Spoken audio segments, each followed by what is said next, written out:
Bom dia a todos. Bom dia. Gostaria de introduzir o assunto, a convite do Paulinho Lene, que estabeleceu uma sequência de estudos sobre o apóstolo Pedro. Eu gostaria de falar algumas coisas sobre o apóstolo Pedro, Pedro o homem. Não Pedro o mito, não Pedro o papa, Pedro o homem. E quais as fontes que nós temos de informação? Onde que nós podemos buscar? Onde que nós podemos buscar as informações sobre Pedro? Não são muitas as fontes, mas elas são muito interessantes e muito contraditórias. Novo Testamento, os Evangelhos, Gálatas, Coríntios, não passa disso. E os próprios livros que são atribuídos a Pedro. Alguns apócrifos, que a maioria de nós nunca leu, que são Apocalipse de Pedro, Evangelho de Pedro, Atos de Pedro, Pregações de Pedro, Julgamento de Pedro, vários livros que foram removidos da Bíblia na época da Reforma. São os livros chamados apócrifos. Assim como existe o Evangelho de São Tomé e vários evangelhos, são livros que foram retirados da Bíblia por alguma razão. Certo ou errado, foram retirados. E alguns outros foram deixados. Certo ou errado, foram deixados também. Foram critérios usados, alguns critérios altamente discutíveis hoje em dia. E os pais da igreja e a tradição. Pela tradição, todo mundo sabe, Pedro teria sido o primeiro bispo de Roma. Não há evidência histórica nenhuma, mas a tradição diz que ele não só foi o primeiro bispo, mas foi o primeiro papa. Não há nenhum suporte histórico para isso, mas é uma tradição. Uma tradição. E os pais da igreja? Os pais da igreja são aqueles que foram os principais escritores, comentaristas, os principais pilares do cristianismo dos primeiros séculos. Eu destaco dois. Clemente de Alexandria, que foi considerado um gênio, de 150 a 215, escreveu obras monumentais, e Clemente de Alexandria tinha uma grande credibilidade intelectual, acadêmica e moral. Clemente de Alexandria escreveu que Pedro era casado com uma mulher chamada Perpétua, e que ele teria uma filha única, e que essa Perpétua foi executada por ser cristã, depois dele. Ele teria sido executado também por Nero, e a mulher dele também, assim como os vários outros apóstolos de suas famílias. Talvez o único apóstolo que tenha vivido e morrido de morte natural tenha sido João, talvez. E o outro, o Orígenes, que foi discípulo de Clemente de Alexandria. Orígenes, como bom discípulo, superou seu mestre Clemente, escreveu mais de 600 obras. Orígenes tem um considerado insuperável do ponto de vista acadêmico, como escritor cristão, em Alexandria também. E Orígenes escreveu que Pedro teria sido crucificado no mesmo ano de Paulo, de 64 e 67, e crucificado de cabeça para baixo, a pedido dele. Orígenes escreveu que Pedro ia morrer como Cristo, e ele pediu para morrer de modo diferente, para não morrer como Cristo. Então ele teria sido crucificado de cabeça para baixo. Então nós temos como fontes de conhecimento de Pedro essas que eu descrevi, e esses pais da igreja e a tradição oral, que vem vindo já há 2000 anos. Falta que o nome de Pedro aparece 182 vezes no Novo Testamento, isso é muito relevante. Ele é muito citado. Ou ele é chamado de Simão, ou Simeão, Simão Barjonas, Simão Pedro, Pedro Cefas. Juntando esses nomes, ele aparece 182 vezes, o que mostra a relevância do personagem. Pedro foi muito importante, muito mais do que a teologia protestante nos fez crer nesses últimos 500 anos de reforma. Vamos ver aqui como é que ele chamava, num dos versículos, onde ele é chamado de Simão Barjonas. Simão Barjonas é um nome judeu. Simão, filho de Jonas. Vejam lá, então Jesus lhe afirmou: bem-aventurado és, Simão Barjonas, porque não foi carne e sangue quem te revelou, mas meu Pai que está nos céus. E Jesus o chamou de Pedro, Simão Pedro. Jesus que acrescentou esse nome grego. Vamos ver aonde que ele nasceu. Vejam aqui esse mapa de Israel, da região que é hoje a Jordânia, à direita do Mar Morto, à direita do Rio Jordão, e Israel, mas vejam lá, Galileia. Ora, foi esse o cenário da vida de Pedro, principal. Vejam lá, aparece lá Cafarnaum, onde ele morava, e Betsaida, onde ele nasceu. Tudo isso em volta daquilo que se chama do Lago de Genezaré, o Mar da Galileia, o Mar de Tiberíades. É a mesma coisa. Vejam lá essa foto, que é recente, né, do Rio Jordão. É um rio que nasce ao norte daquela região da Galileia, do Monte Hebron, é o rio que alimenta o Mar da Galileia, onde transcorreram vários dos episódios que a gente vai ler hoje, e depois ele desce, dividindo Israel da Jordânia, e termina no Mar Morto. Morto porque aquele que chega vivo pelo Rio Jordão morre no contato com aquele mar, que não é um mar, é um lago de água salgada, assim como o Mar da Galileia não é mar, é um lago de água doce, e tem peixes, etc. E o background, esse aqui é o Mar da Galileia, o Mar de Tiberíades, ou Lago de Genezaré, como aparece no Novo Testamento. Vejam um versículo que mostra onde ele morava, Pedro. Ele, o irmão, André, a esposa e a sogra. Pelo menos esses moravam nessa mesma casa, em Cafarnaum. Porque eles saíram da sinagoga em Cafarnaum, foram com Tiago e João diretamente para a casa de Simão e André. A sogra de Simão achava-se acamada, com febre, e logo lhe falaram a respeito dela.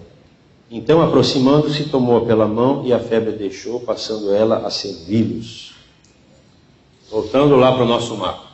Vejam lá, o Rio Jordão nasce aqui, desce, alimenta esse Mar da Galileia, desce, divide Israel da Jordânia moderna, termina no Mar Morto.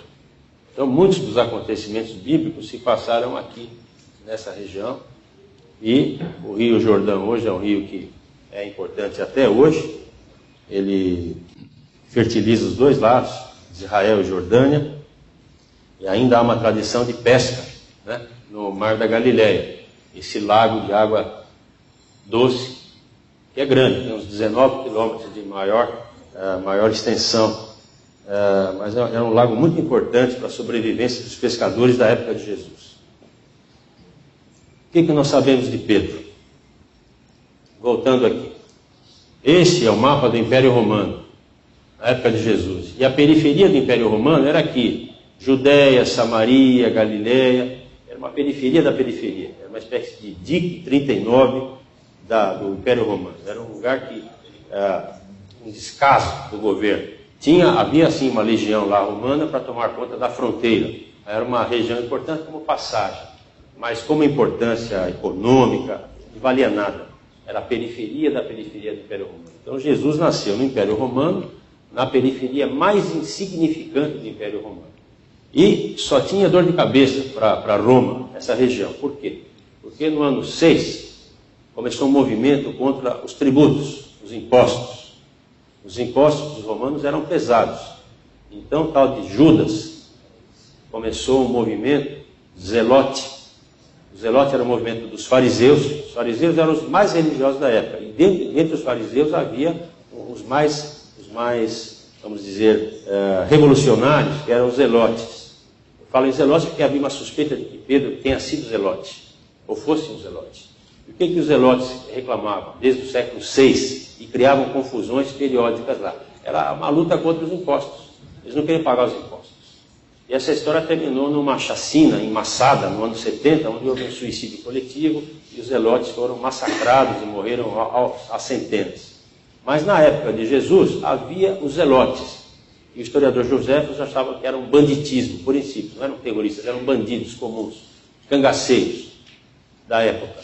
Mas o fato é que os zelotes andavam armados, confrontavam-se com os soldados romanos e davam uma dor de cabeça permanente para a legião romana. Na prisão de Jesus já havia 3 espadas, né, que seriam suficientes para comprometê-lo, e uma deles era de Simão o Zelote, não é isso? Simão o Zelote era um dos chamados. Mas o Simão Pedro, que andava armado, a gente vai ver aqui, talvez fosse zelote no passado, ou fosse um simpatizante, não sei. Mas o movimento dos zelotas, ou zelotes, cuja tradução rigorosa é zelosos, eles eram zelosos da religião farisaica. E eles não queriam os romanos lá. Então era uma guerra de ocupação permanente, era uma guerra permanente, uma luta de guerrilha. O que nós sabemos de Pedro? Ele era judeu. Pedro era judeu, como todos os apóstolos, eram judeus. Era um pescador, que era filho de pescador, vivia da pesca, era casado, segundo a tradição e os pais da igreja, com uma mulher chamada Perpétua, que o acompanhava. E uma vez Paulo citando, em 1 Coríntios 9,5, Paulo citando essa situação, Paulo estava reclamando da posição de apóstolo dele. Ele fala assim: não temos nós, Paulo, o direito de comer e beber, e também o de fazer-nos acompanhar de uma mulher e irmã, como fazem os demais apóstolos e os irmãos do Senhor e Cefas, Pedro. Então Paulo, que não era casado, ele tinha essa reclamação. Ele merecia um tratamento material, né? E ele citou, en passant aqui, esse casamento de Pedro que se fazia acompanhar. Daí a suposição de que Pedro viajava e levava a família. Supostamente ele viveu muitos anos em Antioquia com a família, em atividade missionária. Foi bispo de Antioquia. Se ele foi ou não para Roma no último ano de vida dele, não é certo. Mas se ele foi, deixou a família, provavelmente. Nós sabemos que ele nasceu em Betsaida, que ficava ali no Mar da Galileia. Talvez ele tenha sido zelote, talvez não. E era iletrado e inculto, provavelmente analfabeto. Vamos ver nas palavras da Bíblia qual a questão que envolve a cultura de Pedro. Em Atos 4:3, literalmente, a cúpula judaica que controlava a religião em Israel se reuniu e o comentário foi esse, Atos 4:13. Ao verem a intrepidez de Pedro e João, sabendo que eram homens iletrados e incultos, admiraram-se e reconheceram que haviam eles estado com Jesus. A regra no Império Romano era ser analfabeto. Poucos eram cidadãos romanos, como o apóstolo Paulo, que tinha cultura, sabia vários idiomas. A grande massa era ignara, analfabeta, sabia falar aramaico. Há uns dias atrás eu perguntei, numa visita para o Dr. Valdir Luz, que é meu professor, e é um homem absolutamente ilustre e culto. Eu falei: reverendo, o senhor não acha muito improvável que Pedro tenha escrito qualquer linha de qualquer coisa naquela qualidade do grego, no mesmo nível de Paulo? Ele falou: eu acho. E qual a explicação que o senhor tem para as epístolas de Pedro, né? Se não foram falsificações, o que acontece? Ele falou: provavelmente Pedro recorreu a um amanuense. Amanuense é uma espécie de tradutor, secretário, seria um indivíduo que a gente poderia dizer como um secretário culto, onde ele falava as coisas e escrevia. É uma discussão. Mas é muito improvável, do ponto de vista acadêmico, que Pedro tenha escrito qualquer coisa, porque além dele ser, na visão da Bíblia, inculto, ele era um sujeito pescador da Galileia, muito provavelmente analfabeto. Vamos continuar.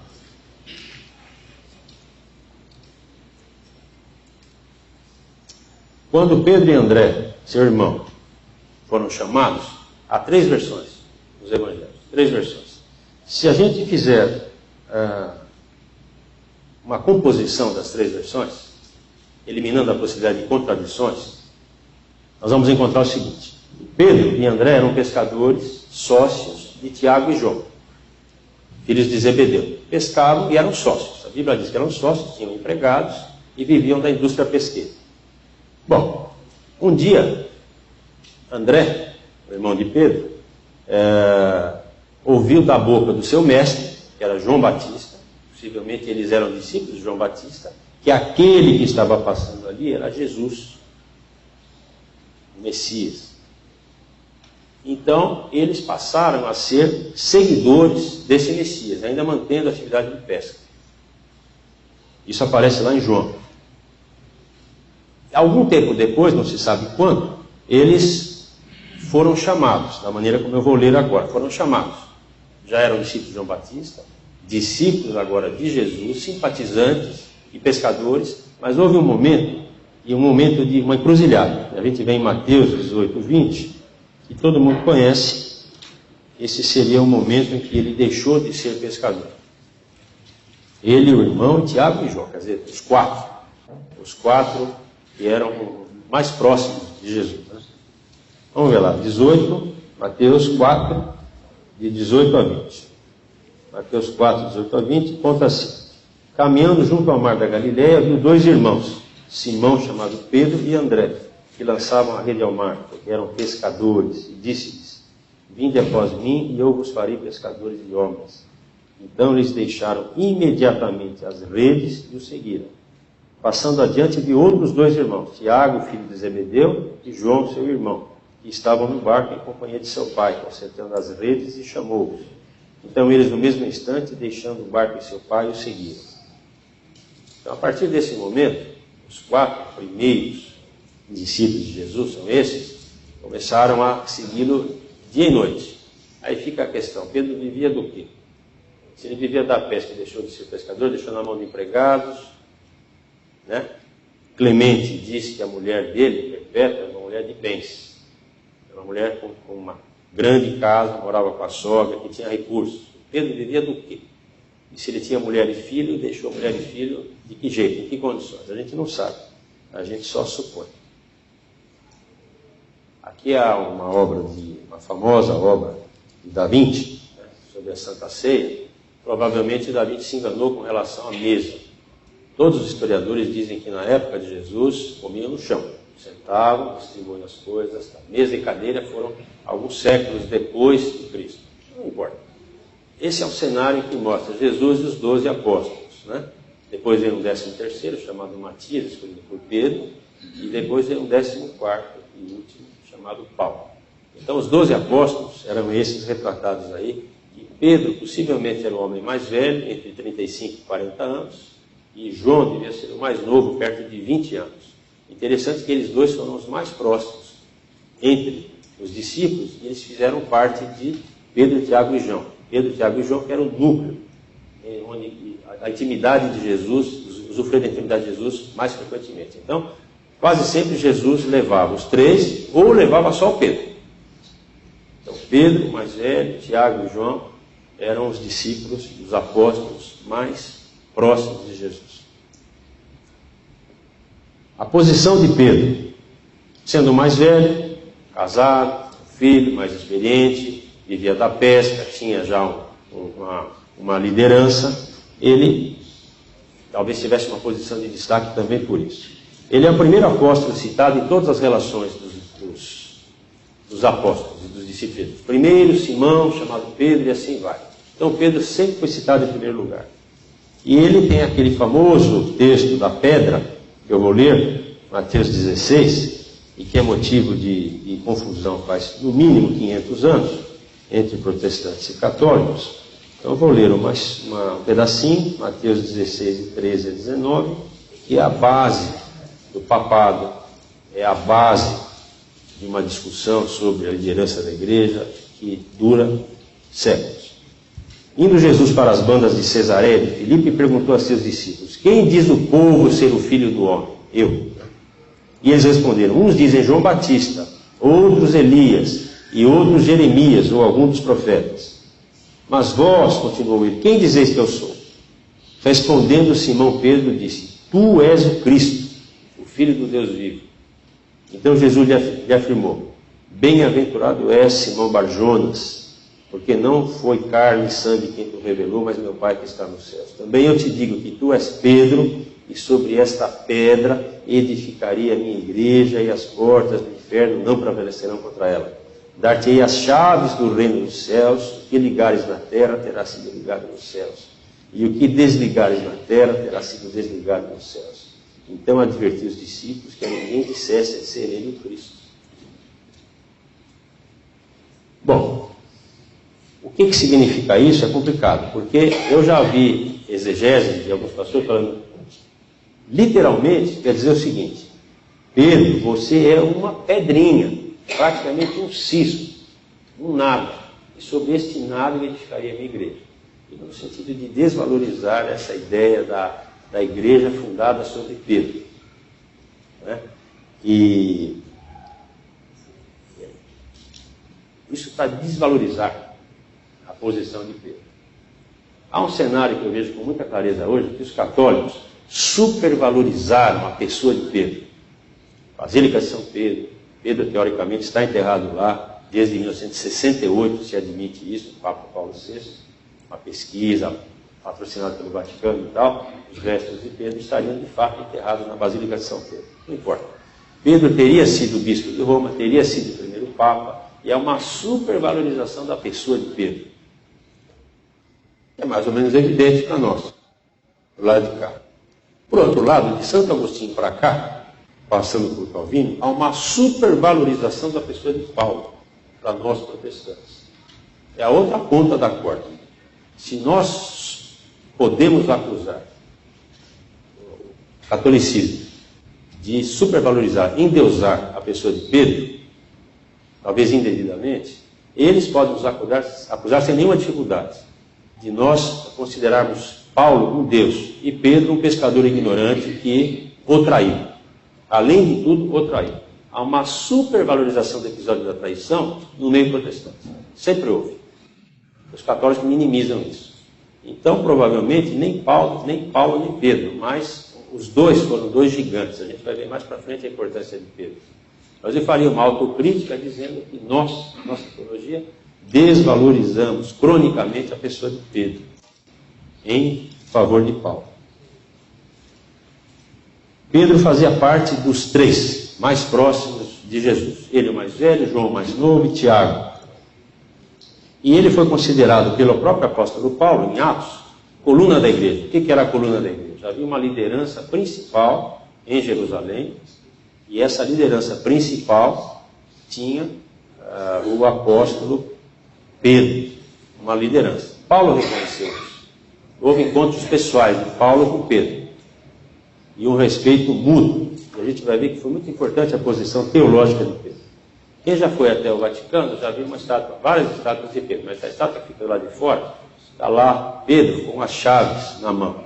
Ele tem as chaves. E dentro do Vaticano tem uma estátua de Pedro, em bronze, em que as pessoas alcançam, dá para passar a mão, né? Então aquela parte está polida, até gasta. Tanto que passa a mão por superstição, vai dar sorte.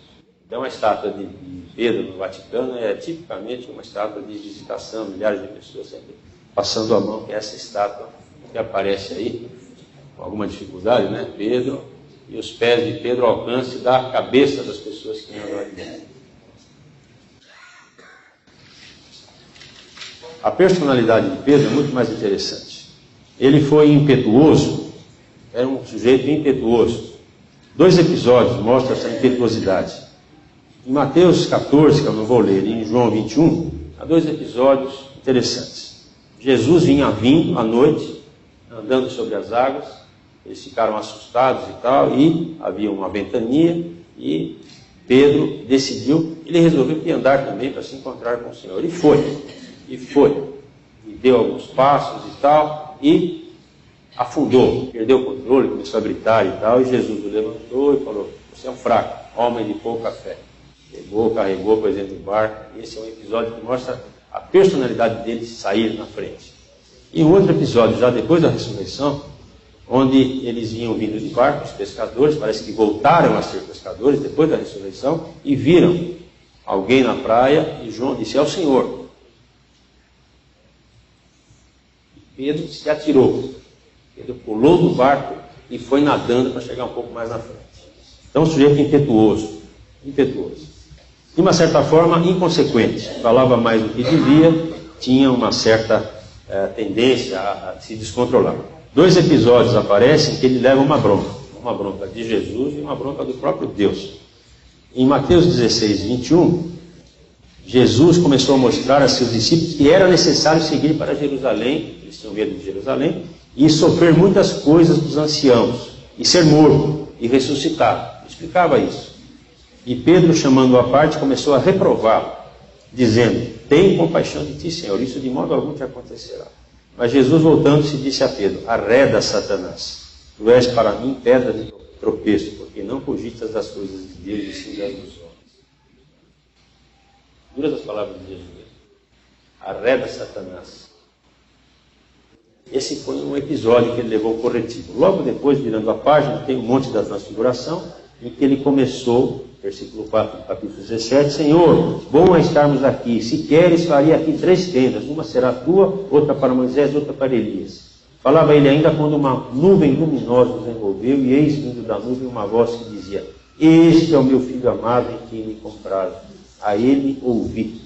Ouvindo aos discípulos, caíram de bruços, tomados de grande medo. Então Pedro tinha uma impetuosidade também no falar, fazia parte da personalidade dele. E passional, um sujeito passional. Se ele foi zelota ou não, ou zelote, não importa, o fato é que ele andava armado. E nós vemos o episódio em Lucas, em João 18, como é que foi essa cena? Jesus estava no Getsemane, nos seus últimos momentos, né? E sendo interrogado e preso. Versículo 10. Então Simão Pedro puxou da espada que trazia e feriu o servo do sumo sacerdote, cortando-lhe a orelha direita. E o nome do servo era Malco. Mas Jesus disse a Pedro, mete a espada na bainha, não beberei porventura aí o cálice que meu pai me deu. Então veja que interessante. O apóstolo Pedro andava armado e tirou a espada para enfrentar um soldado romano, que não era pouca coisa, não era um só, e cortou a orelha dele sem querer. Nenhum zelote cortaria a orelha de ninguém. Ele mirou aqui. Ele ia matar o sujeito. Ninguém puxa a espada para cortar a orelha de alguém. O sujeito era treinado, se desviou e cortou a orelha que Jesus consertou. A minha convicção é de que Pedro, com os antecedentes dele com uma espada na mão, tirou das últimas consequências. E tentou matar o Malco. E aparece o nome dele só nesse evangelho. Nos outros ele não é citado. O soldado Malco que foi atendido por Jesus. E no outro episódio, igualmente passional, quando Jesus, se preparando para morrer, fez a cerimônia do lava-pés, lavou os pés dos discípulos, todos se sentaram, ele lavou os pés dos discípulos, né? Todos sentaram quietinhos, e Jesus queria fazer uma demonstração e dar uma lição. Chegou a vez de Pedro, aproximou-se, pois, de Simão Pedro, e este lhe disse, no 13:6, Senhor, tu me lavas os pés a mim? Respondeu-lhe Jesus, o que eu faço não sabes agora, compreendê-lo-ás depois. Disse-lhe Pedro, nunca me lavarás os pés, nunca. Você imagina a cena de um pescador ignorante, truculento, sentado ali. Jesus se aproximou e falou, nunca, não chega perto, nunca. Respondeu-lhe Jesus, se eu não te lavar, não tens parte comigo. Jesus foi mais duro, põe você para fora desse colegiado apostólico e tal. Então Pedro lhe pediu, Senhor, não somente os meus pés, mas também as mãos e a cabeça. Vejam a personalidade desse sujeito, chamado Pedro, perto dos seus 40 anos de idade, 35, 40, nessa situação crucial, Jesus se preparando. E houve um episódio pelo qual, infelizmente, ele é mais lembrado, que é a negação. Mateus 26, de 69 a 75, dá conta do que aconteceu. É aí que vem uma divergência histórica da Igreja Protestante. Mateus 26, de 69 a 75. Vejam lá. Nos últimos momentos, era muito perigoso ser cristão, nesse momento em Jerusalém. Perigosíssimo. E todo mundo tinha medo. Todos estavam com medo e meio escondidos. E Pedro estava acompanhando Jesus de longe. Ele foi preso e Pedro acompanhava, diz aqui o Evangelho, de longe. Mas chegou um momento que Pedro estava sentado de fora do pátio, versículo 69, e aproximou-se de uma criada. Ele disse, também tu estavas com Jesus o Galileu. Você é um deles. Ele, porém, o negou diante de todos, dizendo, não sei o que dizes. E saindo para o alpendre, foi ele visto por outra criada, a qual disse aos que ali estavam, este também estava com Jesus o Nazareno. Vamos pegar ele. E ele negou outra vez com juramento. Jurou, não conheço tal homem, eu juro. Logo depois, aproximando-se os que ali estavam, disseram a Pedro, verdadeiramente és também um deles, porque o teu modo de falar o denuncia. Então começou ele a praguejar, disse meia dúzia de palavrões, e a jurar não conheço esse homem. E imediatamente cantou o galo. É até aqui que vai a memória protestante. O outro versículo foi jogado no lixo. Então Pedro se lembrou da palavra que Jesus lhe dissera: antes que o galo cante, tu me negarás 3 vezes. E saindo dali, chorou amargamente. Esse é o versículo que não faz parte da nossa cultura. Faz parte da cultura católica. Vejam lá, algumas cenas de Jesus tirando ele da água. Aqui, ele cortando, tentando matar o sujeito, com a faca, empunhando a faca, no meio de uma confusão, puxou a faca e sabia o que ia acontecer com ele. Ele ia ser morto também.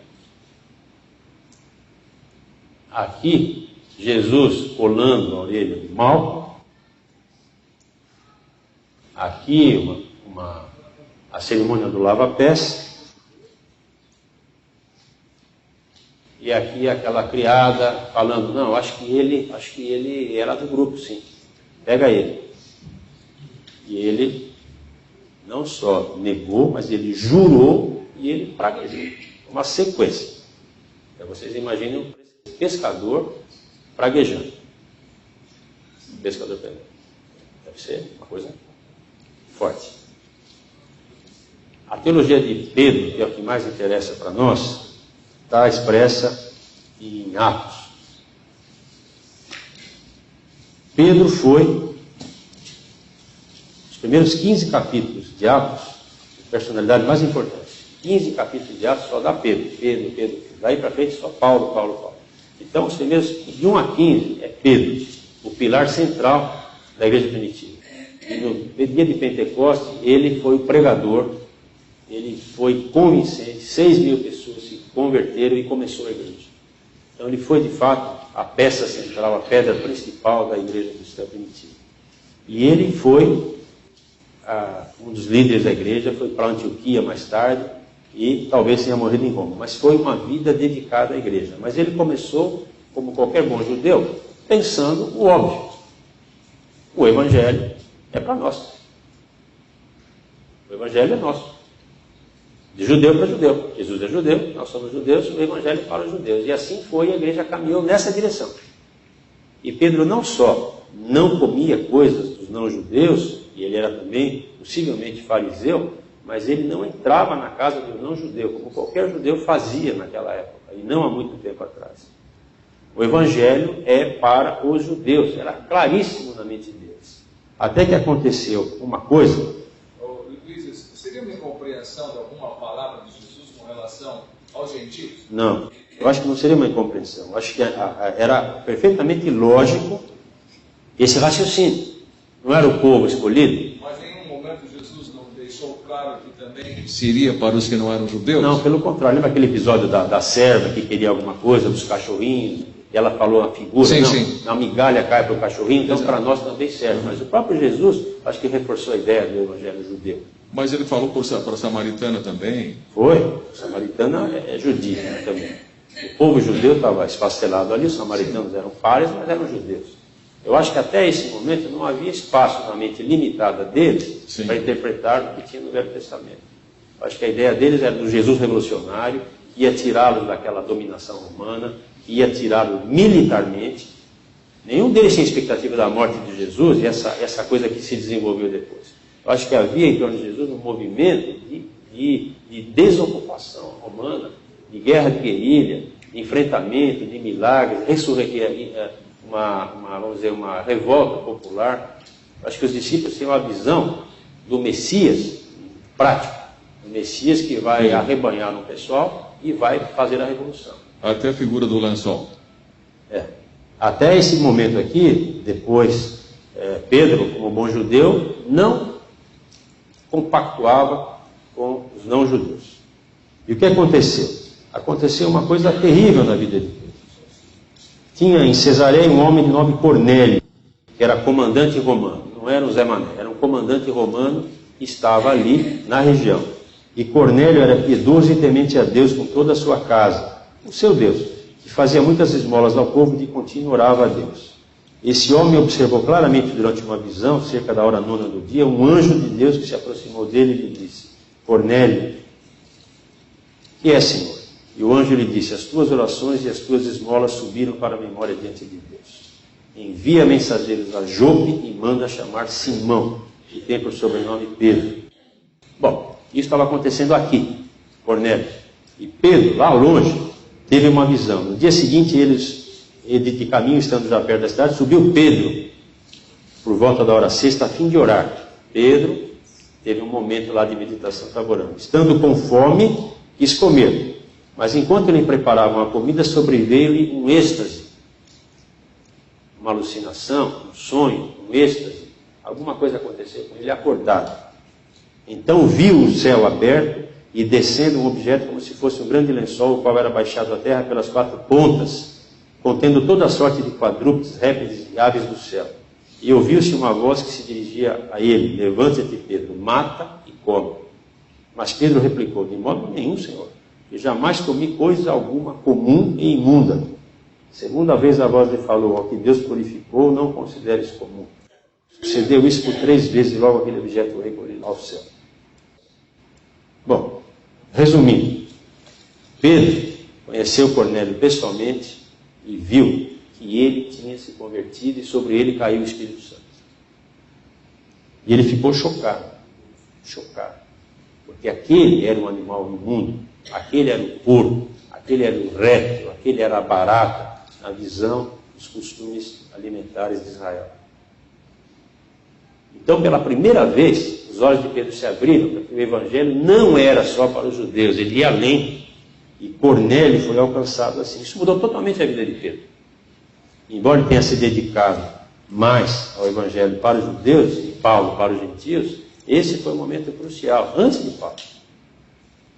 Quando alguns anos mais tarde houve uma confusão entre os apóstolos, numa ponta, Paulo e Barnabé, na outra ponta, alguns que achavam que era duro, mas era verdade, tem que evangelizar os não-judeus. Engoliram isso, mas não com muita satisfação. E houve um embate entre os apóstolos, porque é o seguinte: bom, que se convertam, vai, deixa eles se converterem, mas, por favor, eles têm que se adaptar aos nossos costumes. Não podem comer carne sacrificada a ídolo, não podem comer carne de porco, não podem fazer isso e aquilo, porque é o mínimo, é o mínimo. E esse debate foi para Jerusalém, para a liderança. E lá na liderança, eles fizeram o que se chama hoje de concílio, uma reunião com todos os apóstolos, na ativa. E o que aconteceu lá? Aconteceu lá que houve, diz a Bíblia várias vezes, grande debate, debates acalorados. Eu imagino que foi coisa de trancar a porta e resolver o problema na base do argumento, levantar a voz e tal. Imagina um passional discutindo com um racional. Paulo é extremamente racional. Paulo tinha suas razões e Paulo ganhou. Ganhou. Mas quem foi que deu a palavra mais sensata? Havendo um grande debate, Pedro tomou a palavra e lhes disse: irmãos, vós sabeis que desde há muito tempo Deus me escolheu dentre vós para que por meu intermédio ouvissem os gentios a palavra do Evangelho e crescem. Parece Paulo falando, era Pedro falando na Assembleia. Ora, Deus que conhece os corações lhes deu testemunho, concedendo o Espírito Santo. Isso é no 15:8. Concedendo o Espírito Santo a eles, como também a nós nos concederam. Episódio de Cornélio. E não estabeleceu distinção alguma entre nós e eles, purificando-lhes pela fé os corações. Agora, pois, por que tentais a Deus, pondo sobre a cerviz dos discípulos um jugo que nem nossos pais puderam suportar, nem nós? Mas cremos que fomos salvos pela graça do Senhor Jesus, como também aqueles o foram. E foi a palavra de Pedro que foi decisiva no Concílio de Jerusalém. Não foi a racionalidade de Paulo, mas foi a palavra de Pedro que fez a diferença. E dali para frente ficou estabelecido que um grupo ia evangelizar os judeus, Pedro entre eles, e um grupo ia evangelizar os gentios, prioritariamente. E aí designaram as viagens missionárias de Paulo e assim por diante. A gente sabe o resto da história. E foi essa coisa que fez a diferença na posição do Concílio de Jerusalém. Não foi a força de Paulo, não foi a verborragia de Paulo, nem a experiência consagrada de Paulo, mas foi a palavra de Pedro, que fez a contabilidade do sucesso.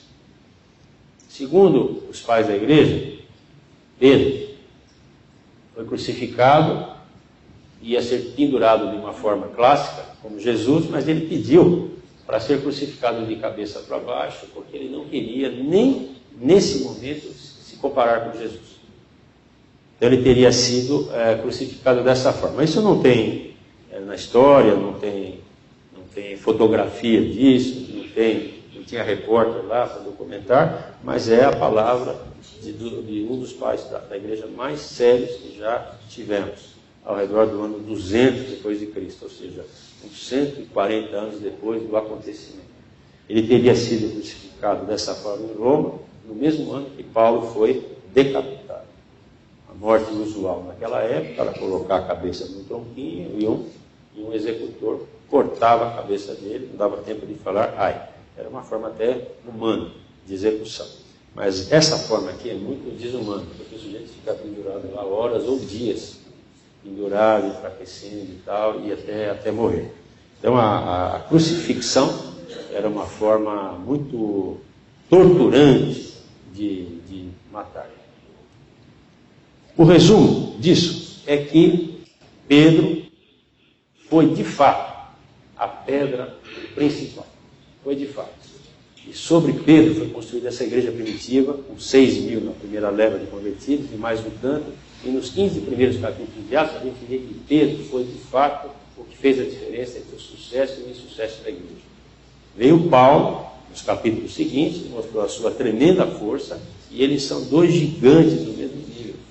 Eu não acho que Pedro foi papa, nem que Pedro foi mais do que Paulo.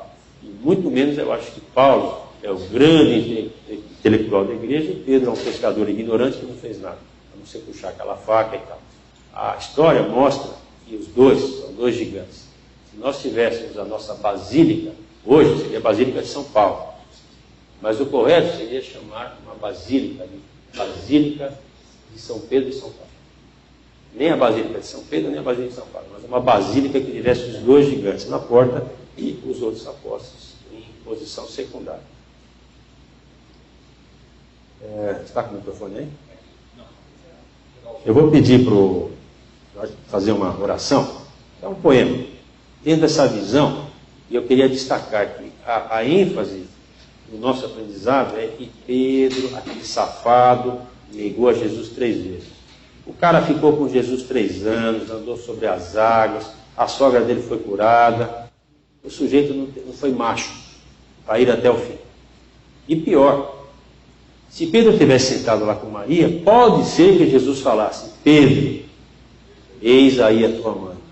Mãe, eis aí o teu filho. Mas ele não estava lá. Quem estava? Mais novo, João. Então Jesus falou: eis aí o teu filho. Pode ser que Pedro tivesse perdido essa. E fosse ele, o camarada, sentado ali, que era também perigoso, assistindo à morte de Jesus, de longe, ele tivesse sido escolhido para cuidar de Maria. O fato é que Pedro tem sido pintado como um monstro, porque ele negou, cuspiu no prato que comeu, praguejou e tal, etc. Mas depois aparece o seguinte: quando Jesus morreu, não sabe onde Pedro estava, sumiu. Diz que ele chorou amargamente. Essa é a ênfase. Ele chorou amargamente. Inclusive, eu lembro que nos sermões que eu vi sempre desde pequeno na igreja, havia esse destaque para que Pedro chorou amargamente. E alguns até comparavam esse choro, amargo, sofrido e sentido, diferentemente da atitude de Judas que o traiu. Então, Pedro, ele naquele momento cai em si, reconhece o tremendo erro que ele cometeu, a falha, a fraqueza, a pequenez dele, coisa que Judas não conseguiu. Então, desde garoto, eu sempre ouvi nos sermões esse contraste, e nunca esse versículo foi esquecido, pelo que eu me lembro. Eu acho que ele, de fato, a ênfase é essa, ele chorou amargamente. E nós que o negamos regularmente, de várias maneiras, praguejando ou não praguejando, mas nós que o negamos regularmente, nunca choramos assim amargamente. É verdade. Ele chorou amargamente. Um brutamonte, um pescador, chorando amargamente. E ele sumiu. Mas quando Jesus ressuscitou, o que acontece? A notícia chegou e 2 saíram correndo. em direção à cruz. Os dois saíram numa disparada. Pedro, que tinha quase 40 anos, e João, que tinha 20. Obviamente, João chegou na frente. João chegou lá na frente, mas era um garotão, imaturo, ficou com medo de entrar no buraco. Chegou Pedro e entrou. E entrou e viu que o túmulo estava vazio, os panos estavam lá e tal. E Jesus teria aparecido primeiramente para Pedro. Primeiramente para Pedro. Pedro sempre foi o primeiro dos apóstolos. Então aquele... Primeiro as mulheres, é claro. Então dos discípulos, dos apóstolos, Pedro teria que ser o primeiro e foi o primeiro. As mulheres só para levar notícia, né? Para espalhar a notícia. E essa internet visão, da época. E essa visão está expressa numa poesia que eu vou pedir para você ler, uma forma de oração para a gente terminar, que é de fato uma oração, mas com essa nova visão de Pedro. Não na ênfase da negação. A negação qualquer um faz. Nós fazemos melhor do que ele, a negação. A negação qualquer um faz. O problema é o depois. O chorar amargamente é para poucos. Muito poucos. Então eu queria que você lesse essa poesia, que eu vou passar lá na tela também. Opa, escrevi sem querer. Essa poesia, e a gente com isso termina o nosso estudo. Quero te amar como Ele, Senhor. Negar, negar, negar, e então chorar.